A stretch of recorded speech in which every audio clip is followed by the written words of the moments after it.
اقبال کہتے ہیں میں چاہوں تو تمہیں بتا دوں، لیکن شاید اب تیری سستیاں، تیری کاہلیاں یہاں تک پہنچ چکی ہیں کہ شاید اگر وہ نقشہ تمہیں دکھا بھی دوں تو شاید تو اس منزل کی طرف تک پھر بھی شاید پہنچنے کی تو کوشش نہ کرے۔ تو اقبال کہتے ہیں اگر چاہوں تو نقشہ کھینچ کر الفاظ میں رکھ دوں، اگر چاہوں تو نقشہ کھینچ کر الفاظ میں رکھ دوں، مگر تیرے تخیل سے فزوں تر ہے وہ نظارہ۔ علامہ اقبال رحمۃ اللہ علیہ ملت کے جوانوں کی حرکات و سکنات پر افسوس بھی کرتے ہیں اور رنجیدگی کی کیفیت میں ان کی بے حسی پر انہیں غیرت بھی دلاتے ہوئے نظر آتے ہیں اور ان وجوہات کو بھی بیان کرتے ہیں جو ہمارے زوال کا سبب ہیں۔ اقبال کہتے ہیں کہ تجھے آبا سے اپنے کوئی نسبت ہو نہیں سکتی، تجھے آبا سے اپنے کوئی نسبت ہو نہیں سکتی کہ تو گفتار وہ کردار تو ثابت وہ سیارہ، گوادی ہم نے جو اسلاف سے میراث پائی تھی، سریا سے زمین پر آسمان نے ہم کو دے مارا۔ ہمارے زوال کا سبب یہ ہے کہ ہم نے وہ میراث کھو دی جو ہمیں ہمارے اسلاف نے ہمیں ورثے میں عطا کی تھی۔ پھر اقبال کہتے ہیں حکیم الامت علامہ اقبال رحمۃ اللہ علیہ اپنے آباء و اجداد کے کارناموں سے آگاہ تھے۔ وہ آج کے چند لبرل لوگوں کی طرح، چند لبرل صحافیوں کی طرح اور دیگر طبقہ فکر کے جو لبرل لوگ ہیں، جو آئے روز یہ شکوہ کرتے ہوئے نظر آتے ہیں کہ ہمارے آباء و اجداد نے کچھ کیا ہی نہیں ہے، ہمارے اجداد نے تو ایک سوئی تک نہیں بنائی ہے۔ کہ بارہا یہ باتیں سنی بڑی تکلیف محسوس ہوتی ہے جب ان کے منہ سے یہ باتیں سنتے ہیں کہ ہمارے آباء و اجداد نے تو کچھ کیا ہی نہیں ہے، آج نہیں بلکہ ہمیشہ سے ہم غیروں کے محتاج رہے ہیں۔ کاش کہ وہ حکیم الامت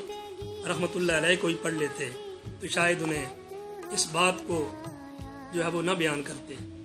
علامہ اقبال رحمۃ اللہ علیہ آپ کی ذات گرامی اس حوالے سے بھی ممتاز ہے کہ وہ اپنے آباء و اجداد کے کارناموں کا برملا اظہار بھی کرتے ہیں، اور وہ لوگ جو اس طرح کی باتیں کرتے ہیں شاید اس کا سبب کیا ہے؟ اس کا سبب شاید یا تو مطالعہ کی کمی ہے، عدم واقفیت ہے اپنے آباء و اجداد سے، یا پھر وہ اغیار سے اس قدر مرغوب ہو چکے ہیں کہ انہیں اپنوں کی کارنامے نظر ہی نہیں آتے۔ علامہ اقبال رحمۃ اللہ علیہ اس بارے میں اظہار خیال کرتے ہیں اور مسلمانوں کو آگاہ کرتے ہیں اس بات سے، اور ساتھ کافی افسوس بھی ملتے ہیں کہ جب علامہ اقبال یورپ میں جاتے ہیں، وہاں کی لائبریریوں میں مسلمان سائنسدانوں کی لکھی ہوئی کتابوں کے انبار دیکھتے ہیں، جن میں سے کچھ تو جن کے نام تبدیل کر دیے گئے اور کچھ لوگوں نے اپنے نام شائع کر دیں۔ علامہ اقبال جب ان کتابوں کو دیکھتے ہیں تو وہ کہتے ہیں مگر وہ علم کے موتی کتابیں اپنے آبا کی، مگر وہ علم کے موتی کتابیں اپنے آبا کی، جو دیکھیں ان کو یورپ میں تو دل ہوتا ہے سی پارا، کہ دل ٹکڑے ہو جاتا ہے جب ان کتابوں کو وہاں پڑھا ہوا دیکھتے ہیں کہ افسوس کہ ہم ان کتابوں سے مستفید نہیں ہو رہے۔ اب رحمۃ اللہ علیہ ایسے حکیم تھے جنہوں نے اپنی دانائی اور حکمت سے صرف شاندار ماضی کا تذکرہ کر کے مستقبل پر اظہار افسوسی کرنا مقصد حیات نہیں سمجھا، بلکہ امت مسلمہ کو ان رازوں سے بھی آگاہ کیا جن کی بنیاد پر وہ اپنا کھویا ہوا وقار پھر سے حاصل کر سکتی ہے۔ وہ فرماتے ہیں کہ یہ نقطہ سرگزشت ملت بیضا سے ہے، بیضا سے ہے پیدا، یہ نقطہ سرگزشت ملت بیضا سے ہے پیدا، کہ اقوام زمین ایشیا کا پاسباں تو ہے۔ اور ساتھ بتا بھی رہے ہیں کہ حکومت تم نے کرنی ہے تو کرنا کیا ہے، سبق پر صداقت کا، عدالت کا، شجاعت کا، لیا جائے گا تجھ سے کام دنیا کی امامت کا۔ یہ وہ راز ہیں دنیا کی امامت کے کہ جس میں صداقت بھی ہو، شجاعت بھی ہو، عدالت بھی ہو، تبھی وہ لوگ وہ قومیں دنیا پہ حکمرانی کرتی ہیں۔ اور جب یہ ساری چیزیں معدوم ہو جائیں، جب شجاعت بھی ختم ہو جائے، جب بے انصافیاں بھی عام ہو جائیں، اور جب جان قربان کرنے سے بھی انسان کو ڈر لگے پھر زوال انسان کا مقدر بن جاتے ہیں۔ حکیم الامت رحمۃ اللہ علیہ نے امت مسلمہ کے کھوئے ہوئے وقار کو حاصل کرنے کی کلید قرآن فہمی اور اس پر عمل کرنے کو سمجھتے تھے۔ چنانچہ وہ اس کا ظاہر کرتے ہیں کہ وہ زمانے میں معزز تھے مسلمان ہو کر اور تمخوار ہوئے تارک قرآن ہو کر، کہ انہوں نے قرآن کریم کو پکڑا، قرآن کریم کو پڑھا، اسے سمجھا، سارے جہان پہ حکومت کی، اور تم نے قرآن کریم کو چھوڑ دیا۔ اس کا تذکرہ کرنا، اس کو پڑھنا، اس کو سمجھنا چھوڑ دیا، نتیجہ تم پورے جہان میں تم آج ذلیل اور خوار ہو رہے ہو۔ علامہ اقبال رحمۃ اللہ علیہ تاریخ اور فلسفہ پر آپ گہری نظر رکھتے تھے۔ یہی سبب ہے کہ اقبال امت مسلمہ کی سروری کے خواہشمندوں کو اولیاء صالحین کے امت کے قریب کرتے ہوئے نظر آتے ہیں۔ وہ بتاتے ہیں کہ وہ دور، وہ ادوار جب حکمرانوں کا تعلق صوفیاء کرام سے رہا، اولیاء کرام سے رہا، اہل اللہ سے رہا، اللہ کریم نے انہیں سربلندیاں عطا فرمائی، اور جب تعلق ان سے توڑوا دیا گیا، جب تعلق ان سے ٹوٹ گیا، اس کے بعد پھر ذلت ان کا مقدر بنی۔ اور اقبال ان عظیم لوگوں کا تذکرہ کرتے ہوئے کہتے ہیں، نہ پوچھ ان کا پوشوں کی، ارادت ہو تو دیکھ ان کو، یدے بیزا لیے بیٹھے ہیں اپنی آستینوں میں۔ علامہ اقبال رحمۃ اللہ علیہ فلسفہ قرآن پر عمل کرتے ہوئے وحدت امت کا بھی درس دیتے ہیں، اور وہ سمجھتے ہیں کہ امت کی بھلائی صرف اس میں ہے کہ امت ایک ہو جائے، امت اپنے اختلافات ختم کر کے حضور نبی اکرم صلی اللہ علیہ وآلہ وسلم کے ساتھ اپنا تعلق اور رشتہ مضبوط کر لے۔ پھر ممکن نہیں کہ دنیا میں کوئی بھی بدبخت حضور نبی اکرم صلی اللہ علیہ وآلہ وسلم کی گستاخی کرے، یا اسلام کا مذاق اڑائے، یا قرآن کریم کا مذاق اڑائے۔ پھر ایسا کبھی نہیں ہو سکتا اگر امت مسلمہ جو ہے وہ ان میں وحدت آ جائے۔ تو اقبال کہتے ہیں، فرد قائم ربط ملت سے ہے تنہا کچھ نہیں، فرد قائم ربط ملت سے ہے تنہا کچھ نہیں، موج ہے دریا میں اور بیرون دریا کچھ نہیں۔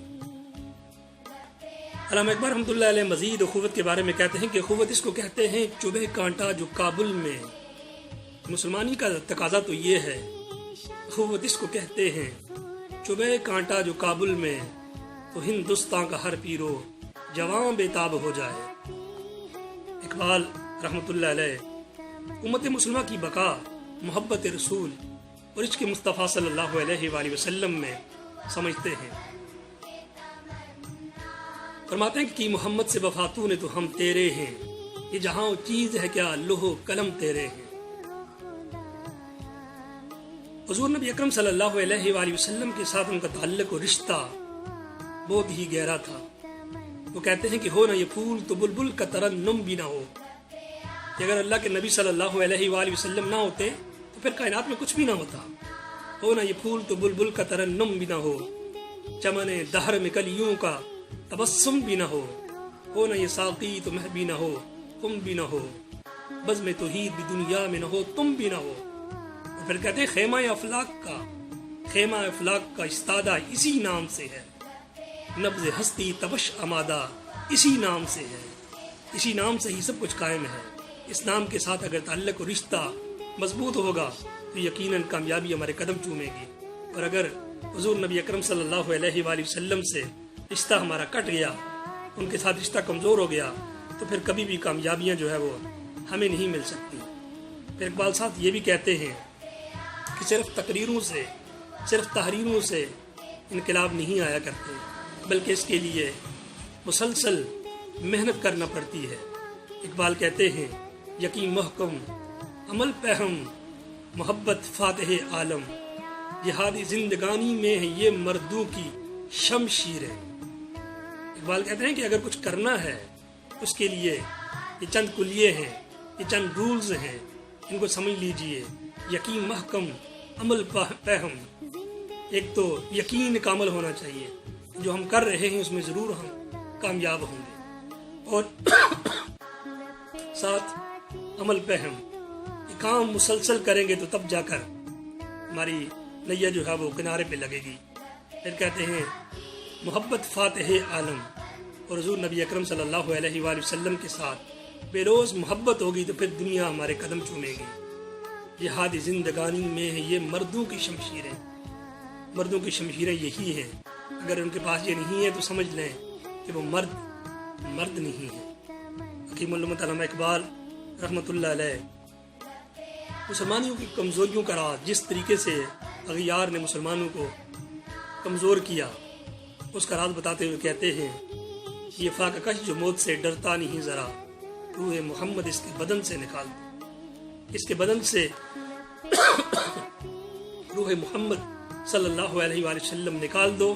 تو یقین جانو پھر یہ صرف خاک کا ڈھیر رہ جائے گا، یہ مسلمان ہی یہ خاک کا ڈھیر رہ جائے گا۔ صرف جب تک اس کے اندر محبت رسول کی چاشنی باقی رہے گی، اس وقت تک اسے کوئی گرا نہیں سکتا، اسے کوئی مٹا نہیں سکتا۔ اقبال رحمۃ اللہ علیہ کی شاعری بتاتی ہے کہ وہ ایک باعمل انسان تھے جو امت مسلمہ کے نوجوانوں کے کردار کی پختگی کے لیے رب کائنات سے ان کا تعلق جوڑنے کی بھی کوشش کرتے ہیں، اور امت مسلمہ کے نوجوانوں کو سحر خیزی کی تعلیم دیتے ہوئے نظر آتے ہیں۔ ان کی زندگی کا بڑا حصہ یورپ میں گزرا، لیکن انہوں نے ان عارضی لذتوں کو اپنے اوپر حاوی نہیں ہونے دیا، بلکہ اپنے رب اور محبوب پاک صلی اللہ علیہ وآلہ وسلم کے ساتھ اپنا رشتہ مضبوط رکھا۔ یہی سبب ہے اقبال کہتے ہیں، زمستانی ہوا میں گرچہ تھی شمشیر کی تیزی، زمستانی ہوا میں گرچہ تھی شمشیر کی تیزی، نہ چھوٹی مجھ سے لندن میں بھی آداب سحر خیزی۔ کہ وہ شخص وہاں پر بھی صبح سویرے تہجد کے ٹائم اٹھنا، وہاں بھی ان کا وہی جو ہے وہ ترہ امتیاز رہا۔ چونکہ علامہ اقبال رحمۃ اللہ علیہ کا تعلق کشمیر سے تھا اور آپ فرزند کشمیر تھے، وہ کشمیر جسے آج ٹکڑوں میں بانٹا جا رہا ہے، جس کے ساتھ آج سوتیلی ماں جیسا سلوک کیا جا رہا ہے۔ ایک طرف وہ حصہ ہے جو مسلسل جیل کی شکل میں اس کے نوجوان آئے روز شہید ہوتے ہیں، اور دوسری طرف بھی اس وقت کنڈیشن جو ہے بڑی نگفتہ بے ہے۔ اس کو ٹکڑوں میں تقسیم کیا جا رہا ہے، جو کسی بھی طرح نہ کشمیر کے لیے اور نہ ہی ہمارے ملک عزیز کے لیے فائدہ مند ہے۔ کشمیریوں نے ہمیشہ سے یہ چاہا کہ کشمیر پورے کا پورا آزاد ہو کر عظیم مملکت بن کر پاکستان کا ساتھ دے، پاکستان کے ساتھ شامل ہو، لیکن اگر ٹکڑوں میں تقسیم کریں گے تو پھر شاید وہ مقام نصیب نہ ہو جس کی امید علامہ اقبال رحمۃ اللہ علیہ لے کر دنیا سے چلے گئے۔ علامہ اقبال کہتے ہیں، ہستم گلے یہ خیبان جنت کشمیر، ہستم گلے یہ خیبان جنت کشمیر، دلم زحا کے حجاز و نواز شیراز استعینی۔ اقبال کہتے ہیں کہ میرا بدن گلستان کشمیر کا ایک پھول ہے۔ کشمیر سے محبت کا اظہار کرتے ہوئے کہتے ہیں کہ میرا جو بدن ہے، میرا جو جسم ہے، یہ کشمیر کا ایک پھول ہے، اور میرا دل ارض حجاز ہے، اور میری صدا شیراز سے ہے۔ تو یہ علامہ اقبال رحمۃ اللہ علیہ کے بارے میں چند گزارشات جو میں نے آپ کے سامنے پیش کی۔ مقصد صرف یہ ہے، جب اقبال ڈے آئے، جب قائد اعظم کا دن آئے، صرف چھٹی لے کر گھر میں نہ بیٹھ جائے، بلکہ اپنے بچوں کو، اپنے اہل و عیال کو، اپنے طلباء کو، آنے والی نسلوں کو انہیں بتائیں کہ یہ ملک ایسے ہی حاصل نہیں کیا گیا، اس کے لیے بڑی قربانی دی گئی، ان لوگوں نے بڑی محنت کی، تب جا کر آج ہم آزادی سے سانس لے رہے ہیں۔ دعا ہے اللہ کریم کی ذات سے کہ اللہ کریم